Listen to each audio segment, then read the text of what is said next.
I want you to explain AI to me as if I'm a 5-year-old.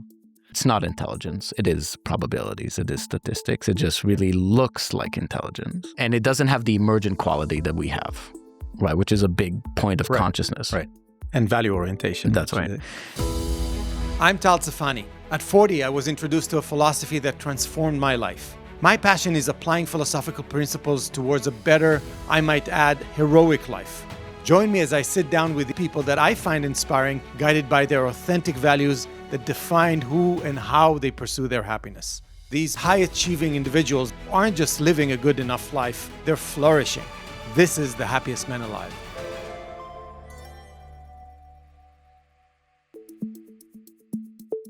Lior Weinstein is a builder. He started his first company at 14 and has spent the last 2 decades as a serial entrepreneur, fractional CTO, and coach for many founders.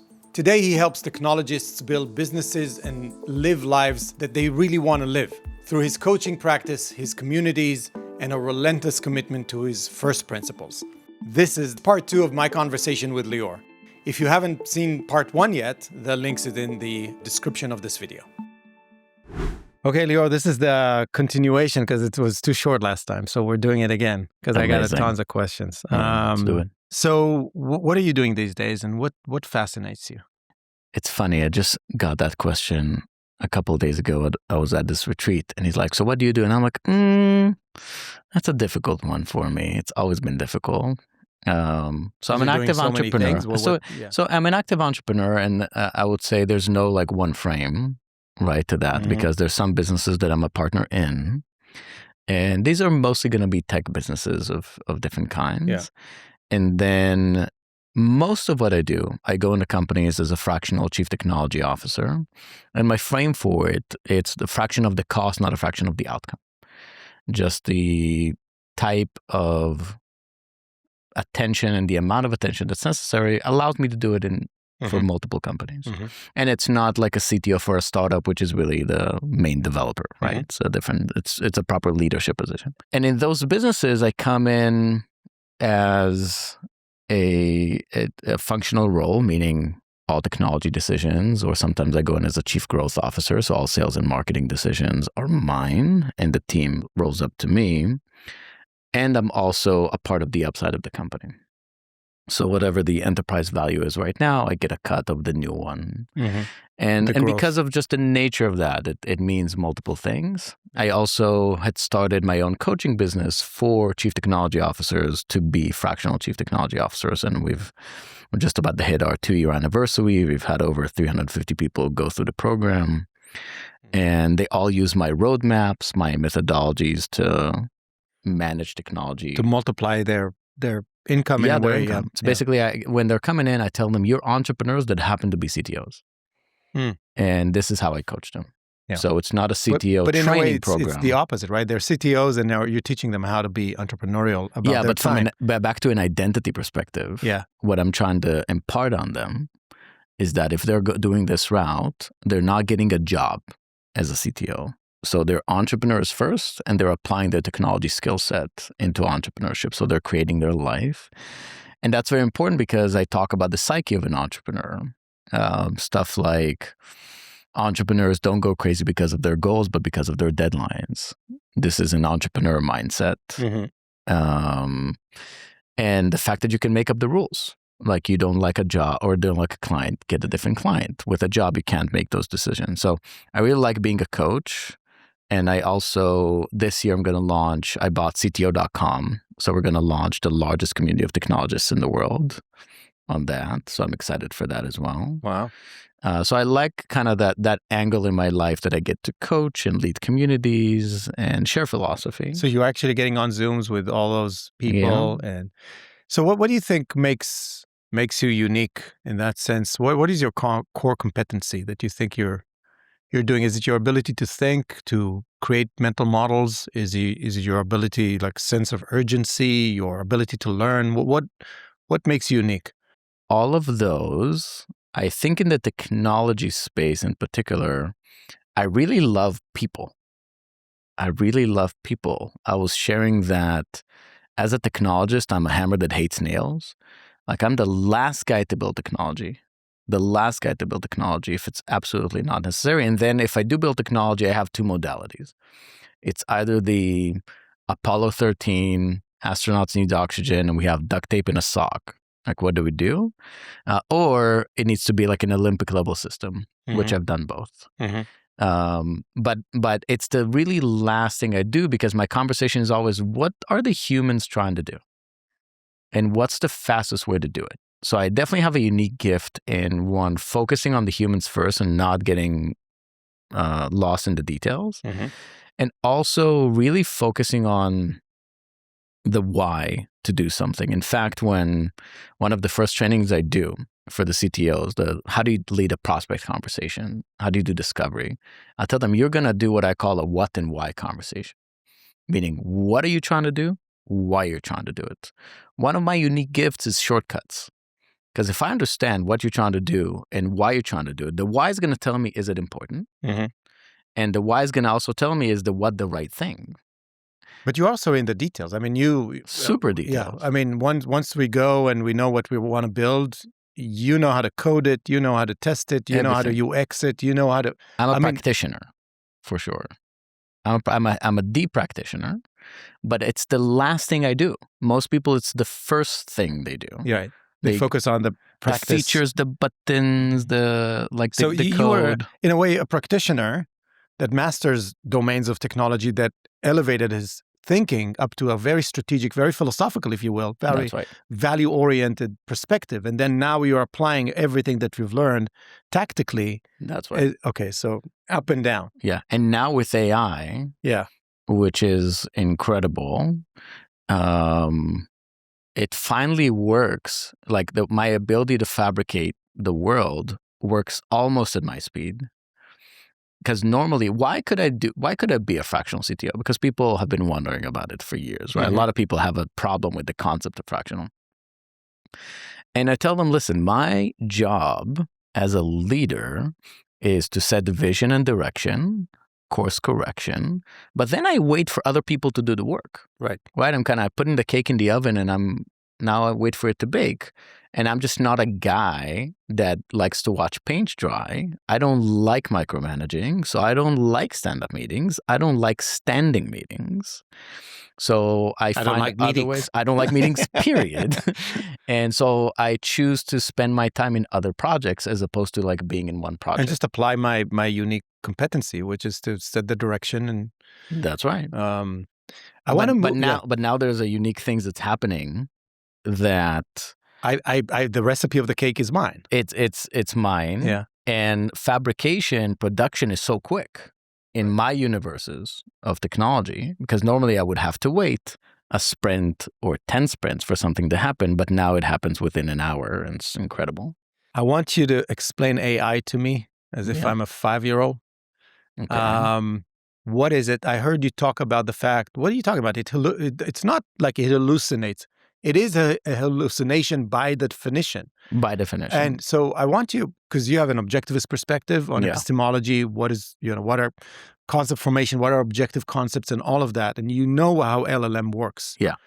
I want you for the layman, the non-technology audience, what is it? Because it's a big math machine, right? Yeah. And how do us humans think that it's doing something that it's not doing? Yeah. And how does it do it so... Was it like almost fake it so well? We think it's doing something that it's actually not doing. So what is AI? What are neural networks? In a minute. Yeah. And then answer the question, like, why is it doing or supposed to seem like it's doing something that we think it's doing and it's not? Yeah. First of all, that is the right frame.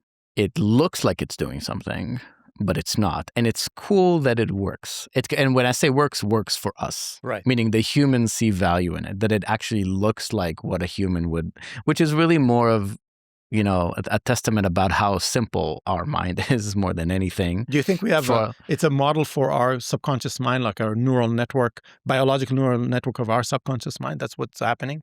In many ways, yes. In a lot of important ways, definitely not. Okay.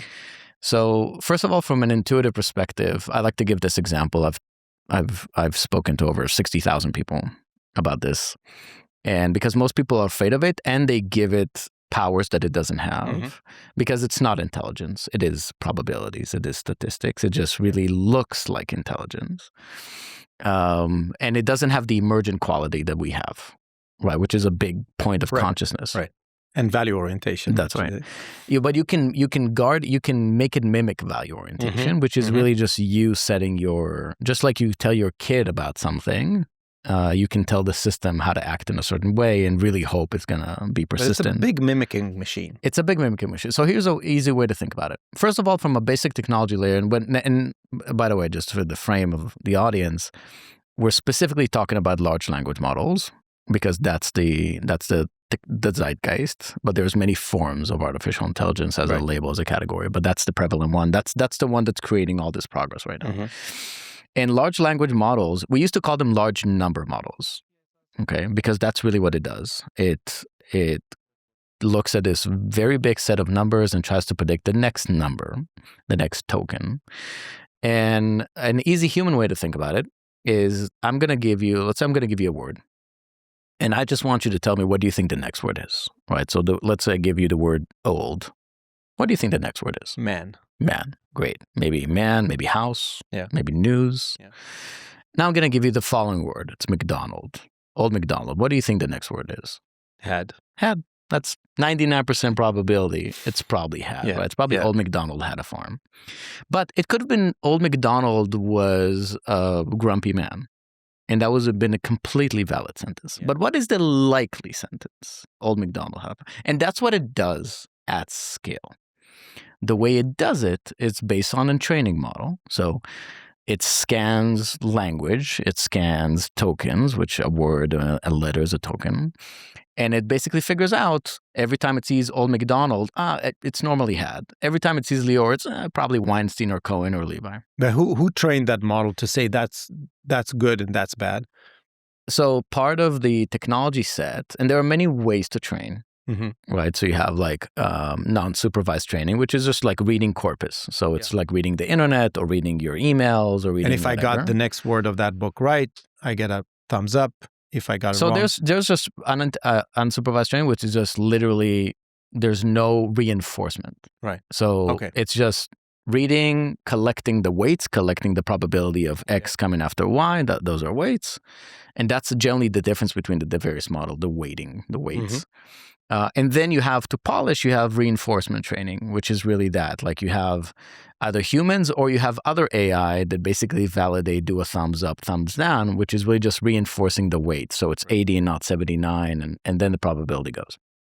So that's what it is in basic. And it's quite amazing, to your point, that the output of that probability looks so human.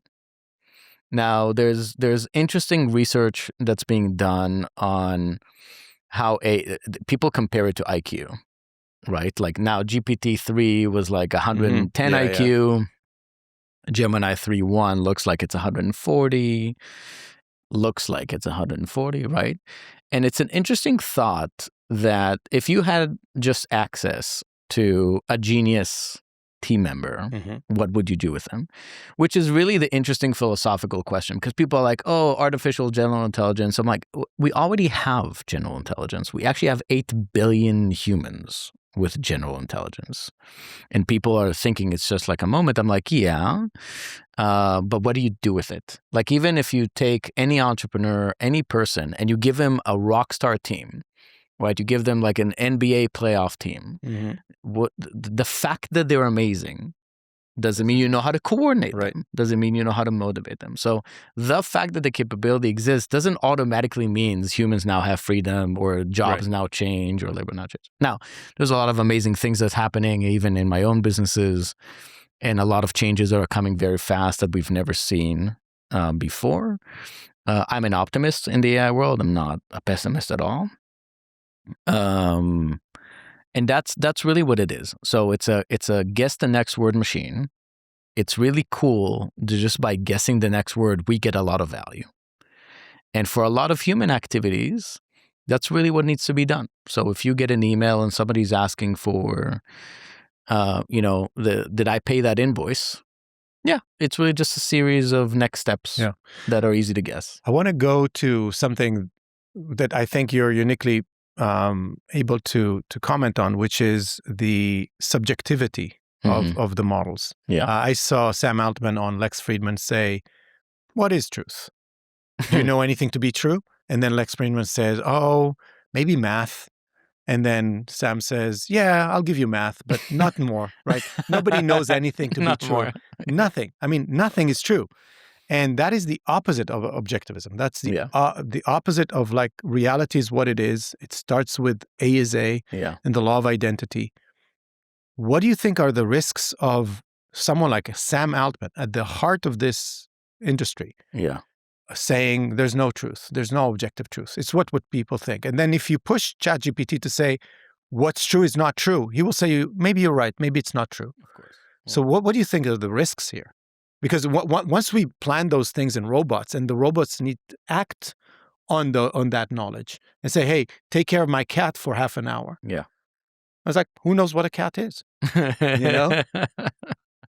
Yeah, huge problems. We see it even without large language models. We saw it a few years ago, in Google searches, where you search for, well, first of all, when Gemini came out, which was ridiculous for a while, now it's much better. But it had this, talk about like U.S. presidents, and it made up all these like black presidents, right? That didn't exist.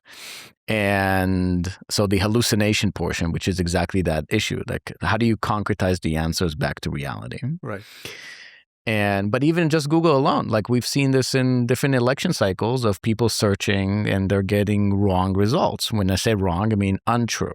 Right. Untrue result. We saw it also with Israel in October 7th, and as one of the biggest kind of modern wars on truth, right, that exists in current politics. So I think that's a problem, period. Certainly large language models, I actually think it's a bigger problem that people actually don't like the label AI because people treat it like intelligence. And I have incredibly smart friends, like genius freaking level friends.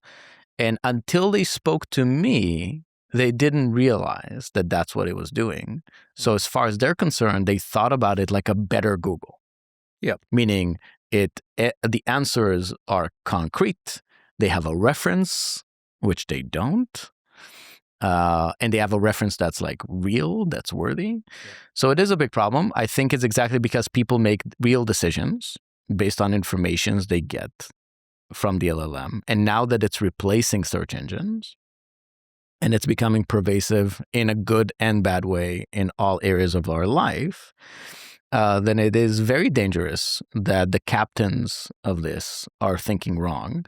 Now, I do think open source is going to generally win, but you can also have bad actors. But how do you ingest truth of what you and I know is objective truth? Yeah, because there's no way, if you're going into language, you're hitting epistemology. Yeah, and technology and philosophy are now kind of bumping against each other. Yeah, I've heard Sabis, I think from DeepMind, say that he would recommend new people to go into philosophy now because he thinks that the next wave is going to be a crisis of meaning. Yeah, and we need more philosophers for that.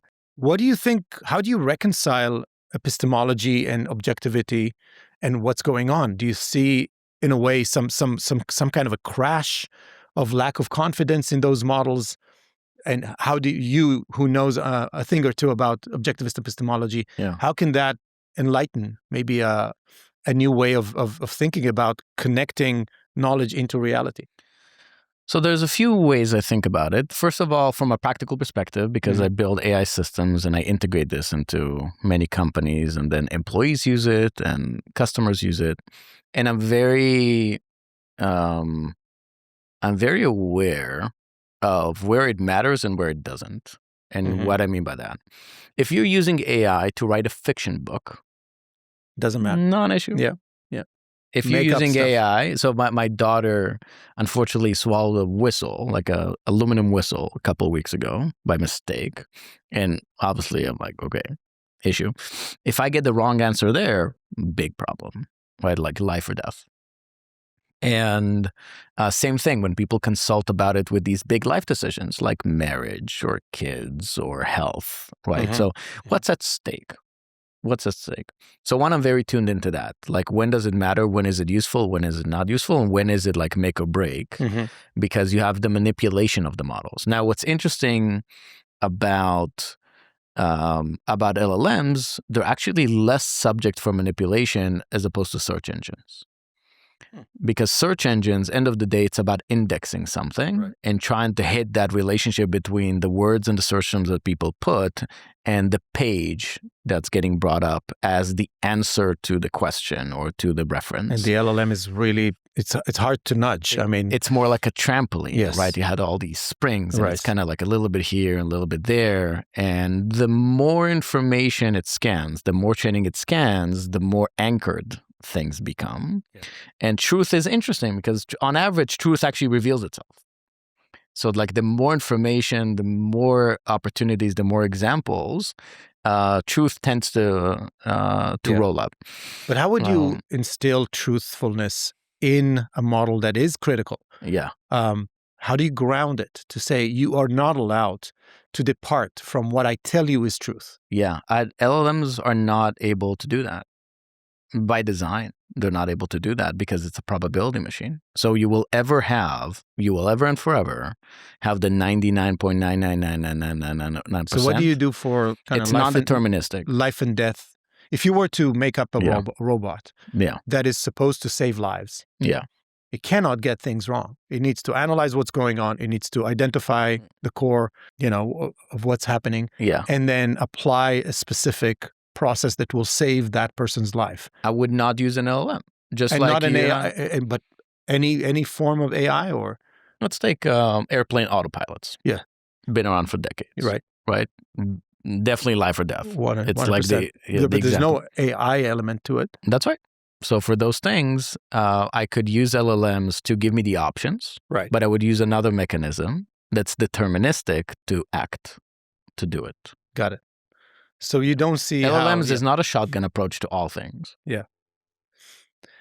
I want to move to something really interesting to me. You've chosen to homeschool your kids, and I remember when your first kid was born, you were fascinated with, what does it mean to train a mind? And you went to that. Tell me a little bit about that school you went to learn about that, and what motivated it. I guess it's your child, but also your fascination with knowledge and it started years before. There was this guy, John Taylor Gatto, and he was New York State Teacher of the Year like multiple times, and it was one of those teachers in Harlem that his kids went to college, like all the kids in his class. And he had a very long career, and he became famous in 1990 or 1991. He got another award, and as an acceptance speech, he basically trashed the education system for like 45 minutes, and then he released a book called Weapons of Mass Instruction. That's a good title. Good title. Incredible thinker, incredible man. Like any talk I ever find of him, because he did most of them in the 90s and early 2000s, I just vacuum. And he was probably the first guy I listened to, and he passed away, I think 2017, something like that. First guy I listened to in the mid and early 2010s about alternative schooling, because his entire position was, you can teach calculus at first grade. It's actually very simple. Okay. And he gives all these examples of incredible people in history who did not have traditional schooling, who went on to do incredible things, and just example after example after example. So that was my first kind of opening to what is the education system in modern times as we understand it and experience it? Why did it come? Why is it structured the way it's structured?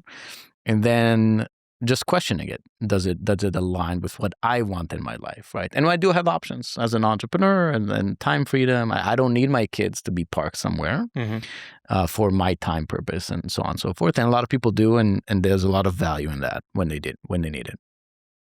So that was my first thing. And then when my son was born, a year after, I found this book, and it was written in Esperanto at the time.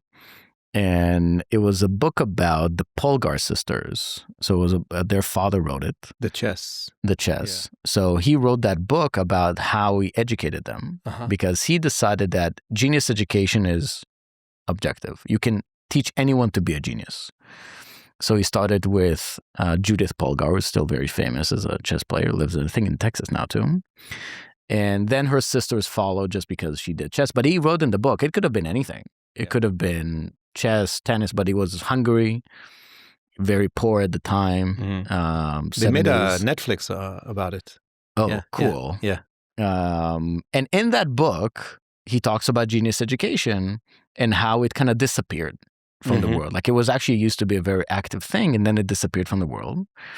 And he mentioned in some like random quote, like Doorman from America. And I'm like, Doorman. Okay. So I'm like going into the rabbit hole, like Doorman, America, genius education. And I found the Institute for the Achievement of Human Potential in Philadelphia, been around for 70 years now, founded by Glenn Doorman. He passed away about 15 years ago.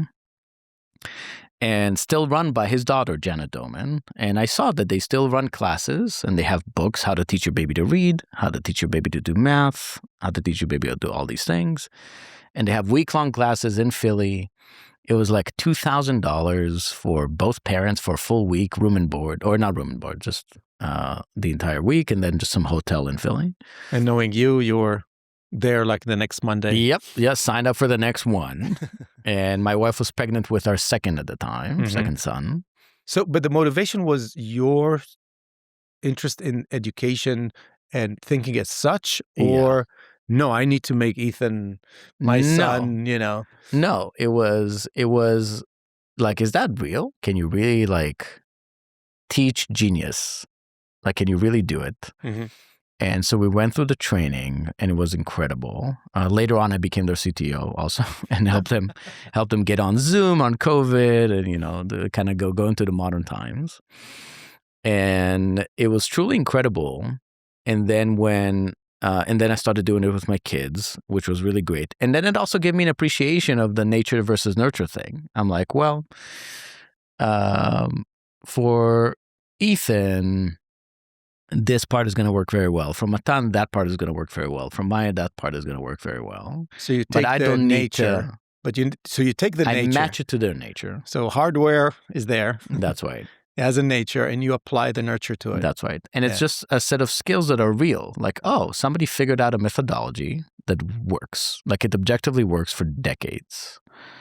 And it fit very well. And then when COVID and Eitan was still in like preschool and started school, and then COVID happened, and luckily enough, he was, I think, like 5, so either K or first grade at the time, and they wanted him to go on Zoom, and I'm like, I'm not gonna sit my son in front of Zoom when he's like 5 or 6, and so I'm like, we're just gonna do it at home. So that really was just a push for us to go for homeschool. And now all 3 of them are homeschool. All 3 of them are homeschool. We are looking at other alternative schooling in case, like we had a few months, we tried them in Montessori in Austin, and my daughter loved it. Like she really, like she vibed with it, she connected with it. My sons, and they were there for a couple months, were telling me we're bored. Like we're not doing anything, and then they're starting to play it too. Like we don't really want to be there. And then it had the school stuff, like this got sick every week and, just normal things. Yeah. So I'm like, okay, so that didn't work for them, but worked for Maya.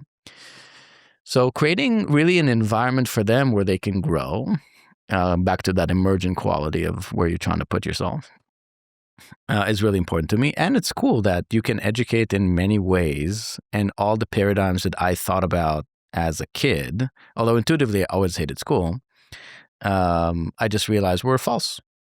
Like just many humans can learn much faster, much better. And the current education system as it's set up in most places is not supporting that growth. It's just artificially blocking you and artificially not allowing you to master. That's what Laszlo Polgar, that's their dad, was talking about in the book. You really just want to have them master anything. Once they can master anything, any one thing, they can master all things. And that's but you need to get to mastery. I want to talk to you about this aspect because I think in a way, you know what, let's do this. I'll give you an observation. You ask me what, you formulate the question. Okay. So from the outside, it seems that you specifically has like almost like a zero self-doubt about your ability to know something and then to act on it. And when I talk to you about things or I bring something to you, after we talk, it's like, why can I simplify it the same as Lior just did? What is the question I should be asking you about that competency? Yeah, it's what do you think about your figure out ability?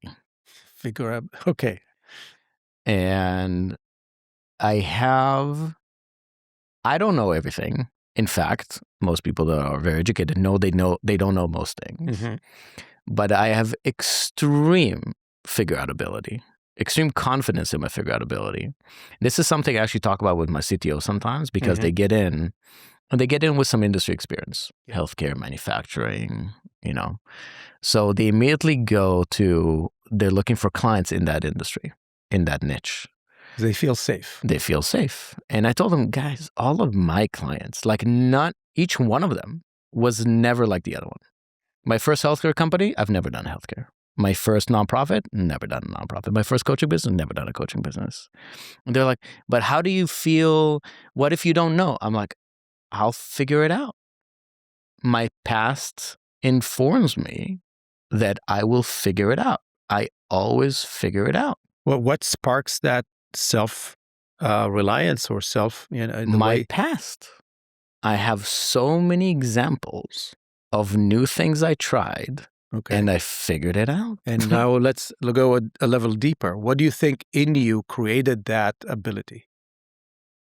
There's definitely a nature element to it because I've had it since I was a kid. Okay. I've had it like I remember when I was in 4th grade, I started trading stocks at 3rd grade. And it was like in Israel at the time, the financial newspaper Globes. Yeah. On the back, it printed all the tickers and the prices. And my dad had it every morning. And I was like, this is cool. And kids like money, kids are motivated by money. So I'm like, this is cool. And I just like stocks. Can I trade? I just thought somebody's buying it. I can buy it. So it was, and I had it since 3rd grade. Yeah. And same thing, when I started my first company at 14, we did games for digital receivers at the time. And same thing, games, I can figure it out. And same thing, I bought books on Amazon, Amazon.com, shipped to Israel at the time, right? So like mid-90s. And same thing, I bought a book about like 3D design and about game design and I'm like... So the hardware is there. It was there. It was always there for sure. And I think I just kept getting these, and this is what a lot of people experience in entrepreneurship. I got these positive feedback loops of like, I wanted to do something, and then it's a self-efficacy thing. And then I did it. So I got evidence that I can think about something, want to do it. I'm like, oh, I can do that again. So at this point, it's just complete nature. Like it's just there because I have not just the insight and the will, I just have a lot of experience that I know that if I want to do something, it's just, if another human did it, I can do it. Maybe not as good, but that doesn't matter. Now we're arguing about magnitude. Right. But you have nurtured it, I think, in a very unique way. What do you think this is the essence of self-esteem? What is self-esteem to you? It is this relationship of self-efficacy, like trusting yourself, that you can be efficacious, that you have an idea of something you want to do, and then the thing actually happens. Right. And that level of trust, like how trusting are you? And we see this with like let's say Trump is a great example. It's such a high, Elon Musk, same thing on the flip side of that, such a high degree of delusion that it just becomes real. Right? It just becomes real. Yeah. So, and if a person tells himself, I'm going to be president, and then becomes president, there's not a lot of other things that you don't feel like you can't do after that. Right. If a person says, I'm going to build a rocket that goes to space, and then you build a rocket, there's not a lot of things that are left at this point in the human experience that you think you can't do. And it's amazing to see how weak they are in almost any other realm of thinking. Yeah. And they don't notice that, or they don't. Right. Ayn Rand talks about another pillar of self-esteem, which is self-worth, which talks about, am I worthy of being happy? Am I worthy of living? Where do you think that came from? I mean, my self-worth? In a way, the egoism, I am the center of my life, because you're living a very centered life. Yeah. You don't give a shit about what other people want or think. Yeah. You say you like people and all that, but only in the way it serves you. Where did you think that came? Because you and I are coming from a culture that is very tribal. Yeah. It's very altruistic in the sense of like, it's not turn the other cheek, but it's like sacrifice for the family, Definitely. sacrifice for the, for the country. Yeah. If you lose a hand, great. We'll put, your picture in the paper, a statue like Trumpeldor or something like that. Where do you think you got that self-centeredness? Because I keep on telling Americans, you cannot underestimate how lucky you are to be born into this individualistic culture. If I ask you who owns your life, every American would say, what do you mean? Me. Right. And if you ask me at like 13, 15, 18, who owns my life, it's like, I don't know. I'm here to serve something, right? How do you think you got that self-worthiness as part of your self-esteem? First of all, I think I developed it over time because I love being in the military. I love my military service, and I wanted out, right, at the same time. But I was kind of the best soldier. Like I was an award-winning, soldier, and I was the worst soldier. Like I was like worst at taking commands or direction. So even though it was in that very frame of like team and sacrifice and everything, I was still always myself. I did develop the awareness of self-worth over time.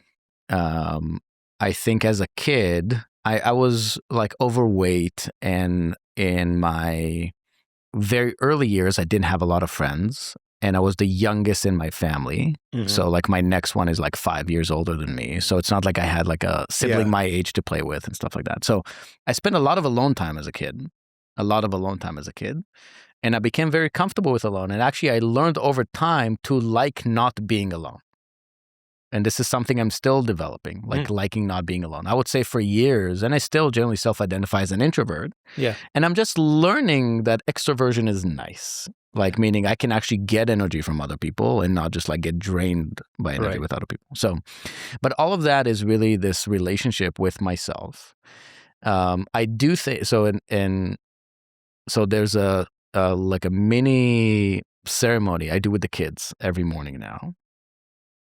Because of things I realized that I struggled with as a kid, and I'm like, I realize my voice is their inner voice for a while. So let's do something to reinforce some of the things. So every morning we circle up and we hold hands, and I tell them, repeat after me. I love myself. I am ridiculously, amazingly awesome. I am the luckiest person I know. I am worthy. I am a blessing. And then we put the intent in a circle and we look at each other and say, I love you, I love you, I love you, I love you. And then we start the day. It's 60 seconds. It's so powerful because it primes the pump. It really sets the sail on the day. If you go to any of my kids right now and you tell them, I love myself, they'll be like, I'm ridiculously, amazingly awesome. And again, it's my voice and their voice coming in from the time that they're young builds that so they know that they don't have to do anything to be worthy. They don't have to do anything to love themselves. Nobody has... That's a given. That's a given. Nobody has to tell them that they're loved to be loved. Nobody has to tell them that they're worthy to be worthy. So I'm doing that for my kids so they don't have the long path that I took to get to the same explicit insights. Right. But I had the innate insights. Right. I want to maybe go to the dark side of this for a second. I've asked Greg Salmieri about, people who don't want to live. Yeah. And he said, you think about like people who don't want to live, you think like they'll go to the corner and just die, right? But that's not living is. That's right. It's more like a Jim Taggart. Yeah. It's more like someone who says, yeah, I'm going to destroy myself slowly. Yeah. Have you met people like this? What do you think about the majority of people around us that don't seem to love themselves? They don't think they're worthy. They live for something else, or they try, and they usually, they're mostly destroying themselves or live a second-handed life like a Jim Taggart. Yeah. Or pick one of Ayn Rand's villains, if you will. I feel deep empathy, or I feel very sorry. A sense of sadness. I feel sad for sure. I actually just had a conversation with a friend just a couple of days ago. We were kind of at dinner after this retreat, and he was telling me about his struggles, and he labeled it as struggles. And I'm like, why are you using the word struggle? Why? Like, why are you choosing that word? Mm-hmm. And then I went on this thing where I just kind of reflected to him all the words that he uses to describe his life. Right. And just explicitly showing him this is a choice you're making. You can describe the same situation with positivity or negativity. And if you keep using negative words, you will, of course, have negative feelings. And you will find all the excuses why something is not working. So I keep telling him, notice your mind, because you're in control of your mind. This is not automatic, or rather it can be not automatic. Mm-hmm. And you're right, because some people can be very successful in some areas of life and absolutely destroy themselves in other areas of life. And I'm not even talking about, addiction and those kind of behaviors. So I'm talking just... You invited me to some kind, I won't mention the kind of mastermind, let's call it. And I was shocked because I had to pay like $25,000 or something like that to just show up for a weekend. Yeah. Most of what they talked about is addiction and, mental issues. And one person went on stage and said, yeah, I'm about to make 50. I used to try to get a 10 million, then 25, then 50. And then he asks her at the end, so what do you do for fun? And she said, all my friends get on a private jet, go, drink ourselves, wake or something. Wake up in our faces in the sand, and then we go back home and do it all over again. Yeah. And I really felt sad. I mean, those wealth creators, they have no idea of what a self is. And so they got addicted to maybe money making, and then they got good at it, but they have no... So you're in this world of entrepreneurs who are fascinated, maybe fetishly fascinated with making money. Yeah. But money for what and for whom and so on. So how would you describe the disease? Is it philosophical? Is it ethical in how they think about the creators that they are? Yeah, I think it's the lack of thought. It's the lack of awareness, lack of philosophical thought, lack of philosophical thought for sure. Most people are not philosophically minded. Period. Yes. In fact, they're they hear philosophy, they have like has nothing to do with me. Yeah, and a kid version of it. They call it philosophizing, right? Yes. They label it in a negative way, detached. So most people don't even think about it. But put the word aside, they don't also do it, meaning they're not self-aware. They're not thinking almost ever about the why, like the actual why, not the why am I doing this project, but why does this project exist? Right. Why am I even why is my attention there to begin with? And that's one thing I do appreciate about the spiritual realms. And the spiritual training, although a lot of it is misguided and it kind of makes you take a left turn, at least they introduce these concepts of the witness inside. Yeah. Right? Introspective thinking, calm, meditation. At least it gets you into this separation between your actions and you. So it starts to intuitively give you a sense of identity that is not your job. That is not your project. That is not your wealth or your capital or your thing. Gets you to the why realm of asking the right questions. That's right. Unfortunately, sometimes it really does take a left turn, and then you go all the way to the other side. Yeah. You have a story that I found interesting about the doorman and the automatic doors. Yeah.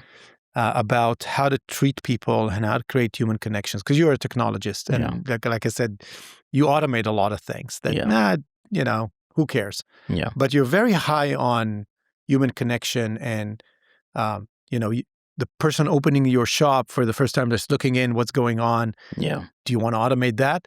So tell me a little bit about this idea of customer relationship in the most meaningful way, and how do you create that at scale? Because that's what all of us entrepreneurs are torn about. Yeah. Like first we want intimate relationship with our customers, but we want that on scale, and that takes you to like, oh, this is something that doesn't scale because I need to talk to every customer, say, hi, how are you? What's going on? What do you want? And then on scale is like, Amazon.com is like, I don't know who you are, but you can choose whatever you want, and you're anonymous to me. Yeah. So what is that tension, and how do you resolve it? So that metaphor, the Doorman fallacy, it talks about if you're trying to, if you have a bunch of consultants coming into a hotel, they're going to optimize it. And they're going to look at the doorman and say, oh, let's just replace it with automatic doors. 24/7, the sensor is just going to identify somebody's coming. It's going to open the door right at the right time. It's going to close it. It's not going to waste AC. And it's 24/7. We don't need to pay a salary, and it's never going to get sick. Right. But that just shows you that you misunderstand the value of the doorman. You think what the doorman does is open and close doors because that's the label of the job. But he also greets the customers. He also remembers, oh, Mr. Weinstein, welcome back. He also adds a level of prestige to the establishment. It also clears away, from a security standpoint, it turns away, bad actors. So you're not recognizing these other values because they're not in the job description. Uh-huh. And I recently wrote a book about AI, exactly because a lot of people misunderstand the application of it and how humans should interact with it, and also how humans should not interact with it. And one of the concepts I share there is exactly this no-go zone. Like, what are the things AI should never do because they're uniquely human? Mm-hmm. And then on the flip side, just recognize that your business, as a business, not as a person, is a set of algorithms. It's a set of processes. You might look at it in different ways to understand it, like an org chart. Romantic ways of Yeah, it's a mechanical way of actually saying, this is how my organization is built. I have my CEOs, my directors, my VPs, my employees. But really, it's just algorithms that are running through and are powered by these humans. And a lot of these algorithms right now can be run by robots. And if they can be run by robots, they should be run by robots because humans are not robots. So don't let them be robots. If you take away all the robotic things from them, all these undercover robots that exist in their activities, then they get to just stay human. And then they get to discover what makes them uniquely human. And they realize that them copy-pasting spreadsheet is not their humanness. Yeah. And the more people have that attitude towards their business, period, and certainly towards technology, because that's the biggest opportunity in this space. The fact that humans can now be humans and discover what it is, and that's the scary part, I think, for a lot of people. Right? Like, who am I if I'm not a typewriter? Right? Who am I if I'm not an ATM, or if I'm not a teller? Because now ATMs can do my work. Yeah. And we figured that out, and we'll figure it out again. So I don't know the answer, but I know that we figured it out, so we'll figure it out again. And the opportunity for humans to really love their life by not being distracted by the things that are not human is right there for all of us. I don't know how it's going to materialize. Uh-huh. I know that is where we're going because it's inevitable, and we're going to get forced into it. I'd love the robot to do the dishes and do the laundry and do all of the things that are, you'd say, but what is the essence of what will stay as human? And I want to kind of move on from there to the role of emotion and value. But what do you think is the essence of what will stay? If we do that right, we automate all the not necessarily human aspects of it. Yeah. What will stay? My intuition around it is that humans are creators. And what will stay is different forms of creation, constant creation, as opposed to maintenance. as opposed to management. Like there's a mental model I share with my CTOs that leaders are there to create capabilities, create the box, and managers are there to manage capabilities, to make it run, make it move, make it faster, make it whatever. And I think, so I'll give you an example. I had a friend, he sent 4 of his employees to my office a month ago in Maui to just spend a couple of days with me learning cloud code. And told them, sure, like I don't mind. If they're in my office and I can just by osmosis, they can learn. I'm like, fine. And one of them was saying, and he's like a wealth guy. Yeah. And he also has a coaching business too. And one of them was sharing that one of the clients said that he's not going to need all these employees now with AI. Yeah. And I told her he's missing the point. The employees are not going to need him. Okay. As a manager. Yeah. The opportunity now for everyone to be independent, for everyone to be an entrepreneur, for everyone to be a value creator is right there. Whether you're a kid, whether you're a 7-year-old, now you can, because we have evolved as a society to the knowledge economy. We appreciate knowledge. We live in the world of atoms. So plumbers, electricians not going away, food not going away, all that. But other than that, a lot of value is mostly knowledge. And the fact that now you can learn any language, you can learn any skill, you can learn music, which means now that you can learn it, you can create with it and add to whatever floats your boat. Yeah. If you want to play music all day, and now we have these systems, you have Spotify that you can just play in your house and people will pay you on the other side that don't even know you. You can write a book and people... I have this mental model that if you think about technology, it's just allowing us to be more and more human. Yeah. I mean, it's just releasing exactly the essence of what humanity is all about what's possible to me and the creativity I can apply. If you think about my grandfather, I mean, he was just trying to find the next meal. That's right. So from that, I want to talk about one of the things that I took, the most powerful things that I took from objectivism that impacted my life is the understanding the role of emotions.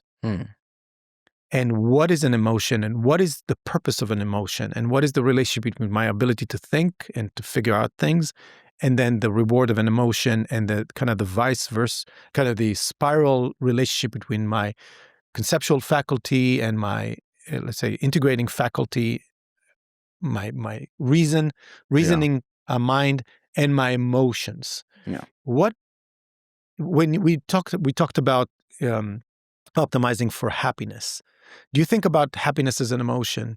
Do you think about what is your relationship with emotions? Because we are trying, I guess, both of us to understand our emotions. And so they don't surprise us anymore, much more, right? It used to surprise me with anxiety or something but now when my psychology is so much more solid, I feel I know what's coming and why. So what is your relationship with your emotions and what do you think about the role of emotions in your life? So same for me. The Rand made me appreciate my emotions, which I would say historically I was more floating emotionless. The mind-body dichotomy of... That's right. I'm like a distraction. Like emotion was a distraction as opposed to signal. Yeah, and try to repress and ignore and move on. That's right. But now it's signal, it's evidence. Yes. I don't want to ignore it. And now, it also, a lot of people look at it as like the intuitive, right signal, like it's the path you should go. I'm like, no, it's not. My emotions are not always correct, but they're always real. They're always there. Right. They're a flag to something. Yeah, it's teaching me something. Yeah. It's like if I'm angry about it, that now you have the witness issue. Like, do I want to be angry about this? Do I want to be afraid from this? Because the reality is I am angry or I am afraid because it's there and it's automatic, can't control it. So really made me a great appreciation. So one, I really like my emotions and I encourage my emotions and I try to tune into them when they come up because they can't control them. They do come up. But when they come up, try to notice them as quick as possible so I understand what triggered them. And then do I like the trigger? Do I like the emotions? Because it's easy to talk about negative stuff, anger, sadness, whatever. Yeah. But also positive emotions is also great. And then you have, on the positive, you have the danger of positive, which is the hedonistic thinking. Do you remember I don't know, recently, a point where you had an emotion and you thought it's the wrong emotion. I mean, you had to go behind the emotion and ask what is the premise or the judgmental or the value judgment aspect of what I'm thinking in order to have that emotion, experience that emotion, and you're challenging the value judgment. I should not be afraid of it. I should not be anxious about this. Do you remember like recently or not recently, a point where you said, I have to rewire something in my value judgment? I had it yesterday. So like this week, I was supposed to give this big like training on Thursday, and I was worried. I was suddenly realized that I was worried. And then I'm like, why am I worried? How is it serving me to be worried? Because I was. But what do you think, what is the answer to the question, why were you worried? I mean, something in your subconscious mind decided to send you worried. That's what happened. So first of all, I had the realization that I was worried, meaning, I give a name. And then that's exactly what I thought about. Like, what am I worried about? Why am I worried? And then as I was breaking it down, then I kind of self-coach myself around like, what would need to be true for me not to be worried? What would need to be for me to be, because I don't like worry, right, as opposed to like happy, because I don't need to ask what would need to be true for me to, stay happy, because I embrace happiness. I would say happiness, I actually don't look at it like an emotion. I look at it more like a state. But let's say joy. I'm not questioning joy. I'm trying to capture joy. Climate, not weather. That's right. So, but that's exactly what it was. Like the emotion came in. I was thinking, why am I worried? And then I started breaking it down. I realized, I just don't know something. I'm not sure what I'm going to speak about, or I don't have the slides, or I'm not sure if I'm going to make the thing after. Like all these things came up. And then as soon as I concretized them, then it went away because now it's just an action plan. Right now, it wasn't this amorphous, thing, because I actually iterated through the information. And same thing, I would say now worry is, I'm rarely worried. So it's actually not a common emotion for me. And I would say sometimes the things that I find myself mostly dealing with is actually emotions of like disappointment. From yourself or from others? No, something that, mostly not for myself. Okay. Mostly like, it's always, I'm the one with the emotion. But yeah, some external circumstance, right? Like a person, a situation, an outcome. And I'm always pursuing to love my life, meaning I'm always pursuing to accept and the fact that I just can't change, like what just happened, because that's going to be a fight not worth having. So that is a more common one that I'm dealing with and trying to transform it. Like, okay, and you have these things in the spiritual world, like, is it happening to me or for me? Yeah. It's a useful mental model, because as soon as you just, if it's for me, what is it for? Yeah. And then, because the mind finds it. Like that's what the value about questions, right? If you ask a question, the mind is going to try to answer it. And if you just ask a question like that, like, what is it for me? Or not is it? How is it for me?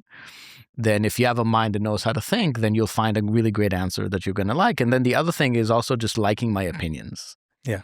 Just, you need to like your opinions if they're good opinions. And maybe that, in the case of disappointment, you say maybe a better emotion is curiosity of like, what? That's right. What didn't I do wrong? What did I do wrong to get that outcome? Yeah. And I'm disappointed of that. But instead of being disappointed, the better thing to do, the more value-oriented thing to do is to like curious about what did I do wrong? I mean, what generated this outcome? Yeah. Or it's not even necessarily wrong. It's why did I decide that I'm disappointed? Yeah. Or is there a reason to be disappointed? Is there a reason to be disappointed? Or it's a value to your point. What's the value of being disappointed? Does it accomplish anything? Are you gaining anything from being disappointed about this? Well, sometimes I think negative emotions are very telling about something that is going on that is true. Yeah. Either like disappointed of myself, like I know I've defaulted, I didn't do what I needed to do, I didn't prepare well, which, valid criticism. Yeah, just don't hold it. Like use it. Yeah, act on it, change it. That's the value orientation that that's another thing I got from Rand. It's like life is about value seeking. Like, why are you wasting time? Yeah. I want to double click on emotion and talk about love. Yeah. you and Sarit have a very unique relationship, at least watching from the outside. What is love to you, and how do you, well, first, how do you think about romantic love and maintaining? You guys are kind of maintaining a level of romantic relationship that I think is very rare. Yeah. So how do you think about love and romance? Yeah, we're almost 19 years together. Yeah. It's going to be this year, in a couple of months. And we've been together for 19 years, so romance up and down, and kids and all the challenges of life, and we work on it. I think first of all, I recognize that love is a thing you work on. Yeah, it's very nice when there's this like gravity that pulls you, right? Certainly early romance and anything like that, or even just romantic moments, right, that kind of pull you into fascination and appreciation. I think for me, love and gratitude are very much together, and love and attention are very much together. Which means if I'm giving attention to something, I'm actually giving it love. And one of the emotions that's very present when I'm in love is gratitude and appreciation. So I'm for who they are and what they mean to you. Yeah, even if it's love for a dog, meaning it's or love for my actions or my work or my employees. Like, it's when I'm really trying to be present with it. One, I realize that I'm present, like I'm there in the moment. And I really like the moment, and I appreciate the moment for what it is, as it is. So when love is present, I'm not trying to change. I'm not trying to change myself. I'm not trying to change them. And that doesn't mean that there aren't things that bother me, or there aren't things, that would be nice if. No, but when focusing I'm tuning into it, I'm focusing on it is what it is. So for me, it's that. It's this kind of dance of attention and gratitude for a thing as it is, without any change. And it is active work to realize. So I had this, we had a point in our relationship where it was like very fragile. Like I was focusing more on myself, and I wanted to be by myself and not with her as much. And I realized, and then I was starting to think, maybe it is too long. Maybe I should look at someone else. Maybe, like, all these thoughts. And then what I did, first of all, I have amazing women in my life, incredible women in my life. And by the way, I've always had, since I was a kid, like even when I was a kid, I had like 15 women friends, not girlfriends, like women friends. And that's the same for me as an adult now. I have like incredible female relationships in my life. And I know a lot of incredible women, like they're beautiful and smart and talented. So I one day I did this exercise, and I'm like, well, let's pretend I'm not with my wife. And what most people do, and this is where you see a lot of these kind of evergreen bachelors, they swipe right on the least like annoyance, right? She's perfect, but I don't like the way she smiles. I don't like the way she smiles. Yeah, her nose is a bit big. Let's find someone like her, but with a good nose. And she's good. Let's find someone like her that sings. Okay. And so you always get trapped in this persona that doesn't exist, but you think it exists. And so I'm like, well, I freaking love the women in my life. Let's just pretend I become each one of their spouse. And I'm very simulative in my mind. I think a lot of people like us are, right? We think about all the, like a lifetime. Well, like a date and kids, and let's just run it. Run it. And I realized, man, with any one of them, I will never get to the depth of relationship I have with my wife. And it'll be a nice affair, and fair. And even if it's very long, even if I could imagine having kids with someone, when I actually look at the history, the facts, because I have 2 decades of facts, I don't need to imagine anything, right? I'm like, it's so good. Like it's with all the difficulty, it's so good, so elaborate, so deep. And I'm definitely not going to get it with her. I'm definitely not going to get it with her. And the reason why I chose people that exist, because they're real. Right.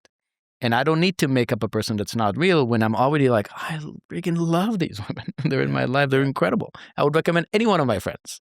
And I think you're right. You're hitting on something that I see a lot, which is like living in your mind, like fantasizing of like, yo, that woman will be everything I want. Right. And that one, and like, well, first, what are you looking for? When What you are say, you looking you're saying, I have a deep relationship, what does that mean? And I think there's a lot to be said here about what actually anchors a romantic relationship. Yeah. And you're right. I mean, you're being with someone for a long time, you have to work on it, but the essence is there, and you're projecting that essence on everyone potential. That's right. It's like starting a new company. It's like, oh, we're going to be $1 billion That's right. company. This company is going to be better. This company is going to be $1 billion company.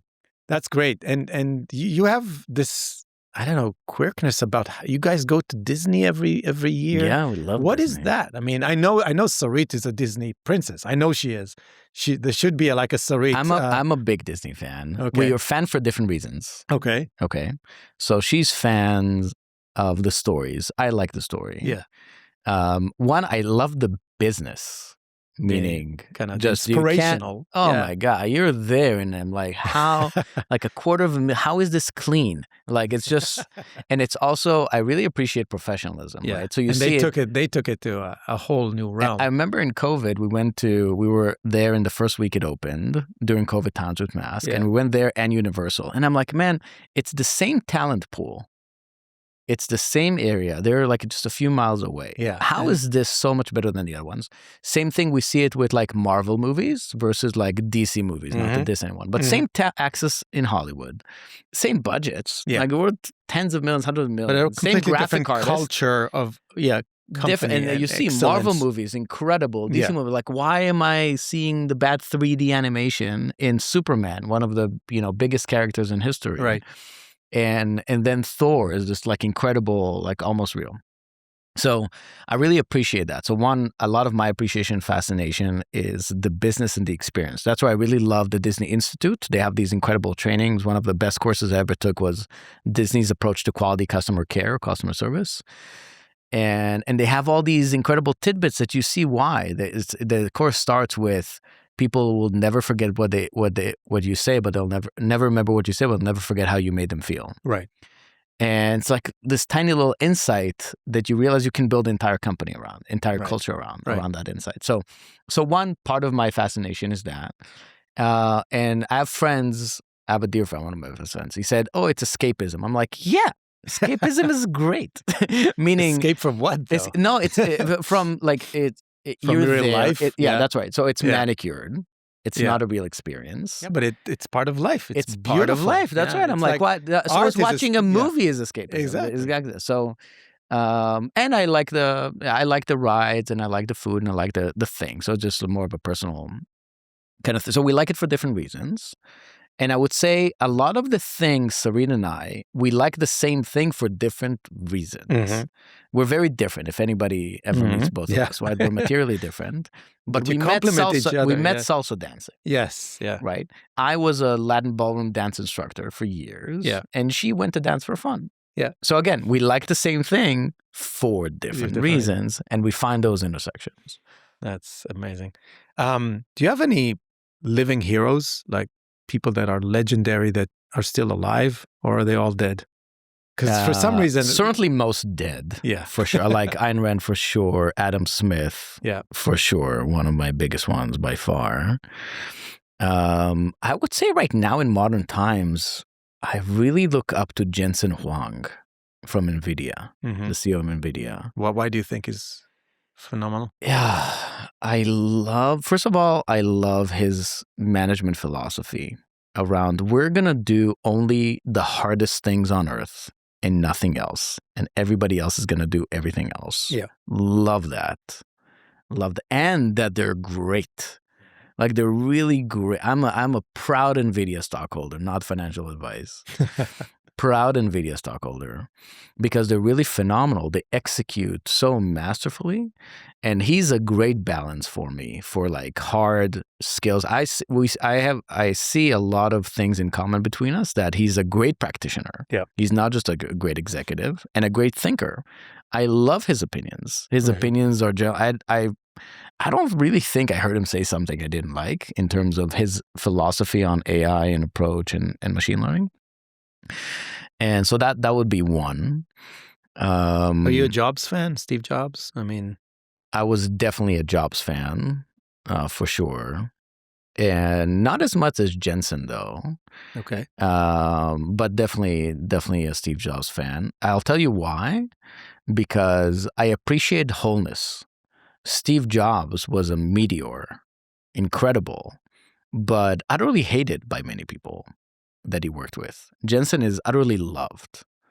And I love the fact that he's both, that he's not just like this visionary that creates incredible foundational technology for humanity, but he's also a very much cherished one. I really love Bob Iger, the CEO of Disney. Really? He's a controversial figure. Yeah, well, Ayn Rand too. I really love, and now when I say love, I don't mean 100%, but there's a lot of things about them that I really appreciate and take into my life, or that I want to take into my life because they accomplish things that I want to accomplish. Like the scale of things that they operate, I want to be that scale someday, and I will be it someday. Mm-hmm. So Jensen Huang, Bob Iger. What's good about Iger? Well, what is he phenomenal at? You know, when I read his book a few years ago, same thing. I think I'm just tuned in to these people that integrate human-centric thinking and appreciation and very elaborate business models. Very elaborate business model. Bob pulled Disney to where they are right now. Grabbed them, right? Absolutely pulled them in. And then when you read his like actual management philosophy and how he works, I'm like, wow, that actually works. Yeah. I don't have a character in Silicon Valley like in the VC world that I like and appreciate very much. There's some like Jeff Bezos, some of the stuff he built is like incredible, but I don't think I, put him in the category that. Really? Some of the things, of course, same thing. I mean, Amazon, like how can you? Yeah. Like incredible. I like what I hear from Bezos as far as like very smart. Same thing. I think again I appreciate, but I don't think he has the same human centricity that I see in Jensen or I see in Bob. He's a technologist at heart. He's an optimizer. That's right. Yeah. And but I learned a lot from him. A lot of the things I do in my business and how I run meetings come from his doctrines. But same thing. Not really a loved like leader by a lot of his employees. Yeah. So like that's important to me. That's important to me. Like how can you execute where you really loved and cherished as this kind of emotional signal that your ideas are not just good, they're also accepted. You can't assume that everybody will agree with you. Think about Rand. I mean, I'm definitely not talking about everybody. I'm talking about the people around you. Yeah. I do think that if you're attracting people around you, they should be around you because they agree with you. And I don't think they should be around you because they're jealous of you or they think around you just because you have good ideas. I think they also should like you. What do you think about the world of ideas? I mean, objectivism as a philosophy and how and if and how it would look like if it becomes more mainstream? I think the challenge, and we see this sometimes, right, with objectivists, I think there's a lot of problems with partial understanding, right? So I would say if it gets more accepted in full, I think it's going to be great. I think this is why you have these debates. I heard Greg Salmeri a few years ago at the Atlanta Student Conference had this like really great back and forth with a student about God. Yeah. And I think because most people get trapped in the whole like objective ethics, right? How to objective morality. So I think if they just adopt objectivism as a thing, but don't really go all the way deep, then they do get stuck as an unresolved thing. Like, how do I know I'm doing good? How do I know I'm not hurting someone? Why shouldn't I just like kill someone or steal or whatever it is, right? So I think partial is dangerous. Yes. Because partial creates like Stalin.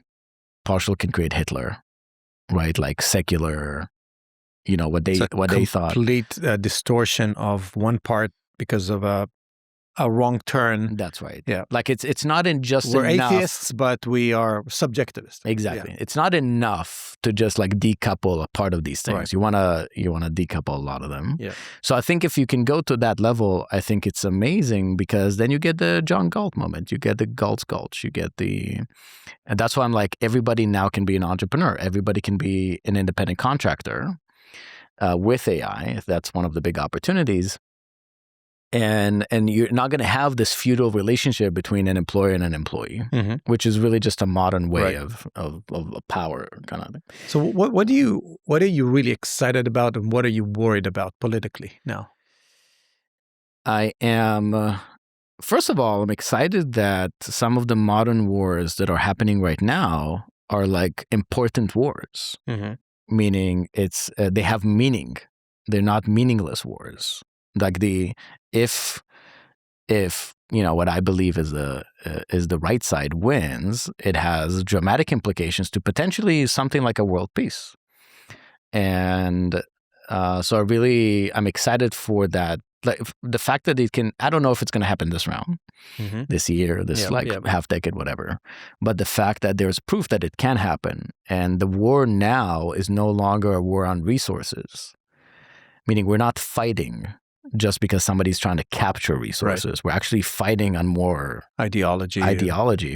You can argue not, America in a way has lost its essential ideology and what it stands for, but I agree with it that and a broken clock can be right twice a day, like it's like there's some, it would have been better, with more wholeness on those ideas. Yeah. But are you worried about something? There's something really... Yeah, I'm worried about the other war that's not happening. Well, certainly I'm worried about, and we see this in Congress in the U.S., right? These bad ideas. Like, look at all the fraud that's been happening in Minnesota and California. It rather not been happening, been like exposed, right? It's been happening for a long while, which is not a surprise to any deep thinker. Yeah, we just started to uncover it with what Elon Musk did. And what I'm actually worried about is the lack of reaction to it. Like now that it's in your face, it's part of the system. Yeah, it's like we accept it, we look at it. It's like now it's in your face. Like you're supposed to not be able to ignore it now that it's in your face, and somehow ignorance is still happening. Yeah. So I am worried about that because like an erosion of our tolerance for. I think people just don't appreciate, just like Peikoff and Rand spoke about in many cases, like how these things devolve. Like why is Atlas Shrugged fascinating? Now we see it with New York. Yeah. Right? Like she called out what's happening 8 years ago because it's just inference. Like if this is X, then eventually Y will happen. And the fact people don't recognize the Z. Like after Y comes something else. And this is just on the path to the something else, which Atlas describes. And you see that as part of the deterioration of the culture. Extreme deterioration. And I also like more practically because of what happened in Israel on October 7th and that part of evil that's also in life, that's very, very real. It's among us. And it's fueled by bad ideas. It's fueled by bad thinking, like really just explosions.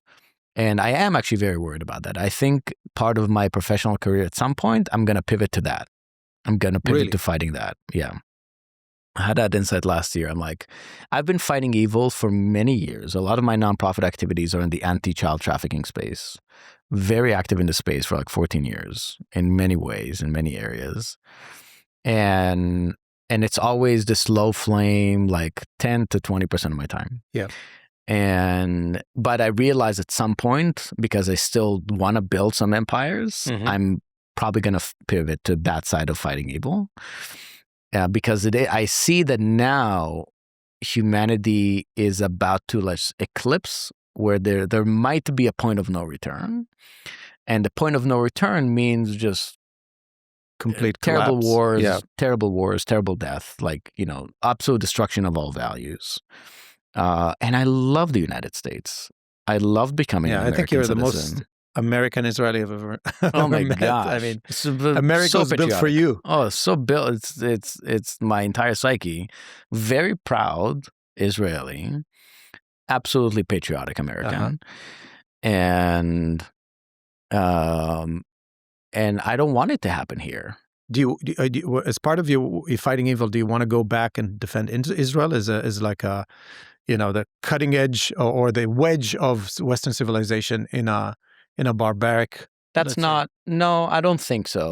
You think more like globally as far as like bad ideas versus good ideas? I think globally. I think it's the one. Like we were soldiers. There's a time and place for different kinds of activities and different people for those kinds. But no, I think more about it in the global scape of that problem. But I'm a very practical guy. So my sense of it is like hard practice. So take the philosophical ideas and find a way to inject them. That's right. Okay. And there's different, I'll give you an example, like a practical example, not about this particular fight, but one of the evils that I'm fighting. Like in the trafficking space, and most people's sense of trafficking is like the Taken movie version, somebody's like getting grabbed, which exists certainly, but that's not what most trafficking is. So most trafficking is these horrific cases where somebody's coerced. So a parent might coerce their kid to sleep with a car dealer in lieu of car payments. Actual case I worked on years ago. And because of how laws are set in the US, if it's about a child, unless it's like actively happening right now in front of a cop, Child Protective Services has priority on the case. Meaning Child Protective Services can call the cops, but they're not. They're not in 99.9% of the cases. Really? Yeah. And they're underpaid government employees that are undertrained. Of course, I'm not globally blanketing it, but as a common experience, that's what happens. So you have these kids that find yourself in the ER with, flashlights on their eyes, and the doctors and nurses and cops can't do anything about it. Literally can't do anything about it because of law. So the practical version of that is change the law, right? I can fight philosophically all day long, and I do, and I will. And the practical way of fixing that is changing the law. So if you actually have a conscientious, police department somewhere that wants, not all police departments want to fight, but the ones that do will now be able to, because you can enforce if the mechanical law would allow you to do it. So stuff like that, meaning how can I find these pockets of evil that there is a practical thing you can do about it, because you do have good people that can fight it, but they need the means, they need the pathway, they need the railway. So I think you and I will someday be fighting the same. Maybe I fight it on a different kind of realm of creating the intellectuals who, in a way, enable the fight for, or are the soldiers in the battle of ideas. That's right. And okay, maybe just to wrap it up, what is the one book that is not Ayn Rand that everybody should read? Oh, one book. But everyone should read, not just entrepreneurs, not just, people who like Disney. Yeah. Man's Search for Meaning. Yeah. Viktor Frankl. Yeah, that's a big one. Yeah. What did you take from it? It's that relationship between action and a response, the opportunity to separate those things. And that meaning is something you create. It's not a thing you need to find. Right. Incredible book. Yeah. If I had to choose one, there's so many. I always hate. Give me another one, because you're well read. I'll give you another one. There's man, something that rocked your world. So Atlas would be one, right? Atlas would definitely be one. Okay. Did the Fountainhead make a big impact on you psychologically? Loved Fountainhead. Okay. Loved Fountainhead. It's still on my mind often when I'm actually in negotiation with negotiation. Yeah, with people. Really? Why? Because it is. My wife was actually just complimenting me about it, because we're in this meeting with Tony Robbins, and I invited her to the meeting. And I'm like this. Yeah. I'm with my jeans and t-shirt, and she again complimented me about like you. It's amazing to see that you know who you are and you don't care about anything else. And it's really that energy from Fountainhead. It's like, I'm me. Yeah. And if this contract is not aligning with me, I'm not going to do it. And then I'm also like, what would need to be true for me to say yes? For that. Kind of the uncompromising attitude. That's right. Yeah. So I actually think about that book a lot. And that's the value of like channeling those characters, right? Like giving you those examples. Who did you love most in Atlas? Which character? Was it Dagny, or was it, who did you relate to, Reardon, or who really resonated with you? Dagny for sure. Did you experience her, the way she was torn most of the book? Did you feel that tension as well? Yeah, of course. Okay. All the time. I think that's the big takeaway from that character. Man, I'm gonna need to make a list of books. I think Man's Search for Meaning is a big one. I really like. There's a modern book by Derek Sivers, and it's called How to Live. Oh, I've read it. Great book. It's short. Short book. Yeah. It's a short stories. He has a series of books that are kind of interesting. Short Don't stories. Agree with everything he says there, but... I don't agree with everything anyone says. But what did you take from that book? Why is it... I love... There's something... I've really gotten into poetry in the past 10 years. So I really like these stories that the end of the story gives you an idea about life. And that book, each one of them is just a perspective on how to live life. Right. Like one is be individualistic, be yourself. And the other one is, plant your roots, never go away, never. And then life is somewhere in the middle. So I think it's a really good short read that really makes you appreciate life in many ways if you ingest it the right way. And it's an easy read. I think easy reads are important. Yeah. I have a lot of big books that I think people should read, but people are not going to read it. Yeah, people are not going to make it short. Theory of Moral Sentiments. I guess I'll finish with that. Yeah. Theory of Moral Sentiments by Adam Smith is one of my all-time favorite books. Why? Very hard read. He has this line that, first of all, Adam Smith, this is a call out, how can you invent capitalism? And the modern world is based on a concept that he came up with. The insight into what moves us. Yeah, this Wealth of Nations is just incredible. But he has this line in the Theory of Moral Sentiments where he said, a man not only wants to be loved, but to be lovely, which means deserving of love. And all the insights he has about the nature of humanity in that book are just incredible, profound, and I'm just made of love. So for him to be able to articulate the human experience in that way was very profound for me. And I think about him often, but very difficult to read. Most people are not going to do it. Yeah. And I think there's a lot of value in making sure your material is accessible. Yeah. Granted, he wrote it in 1600, so... Last question, Lior.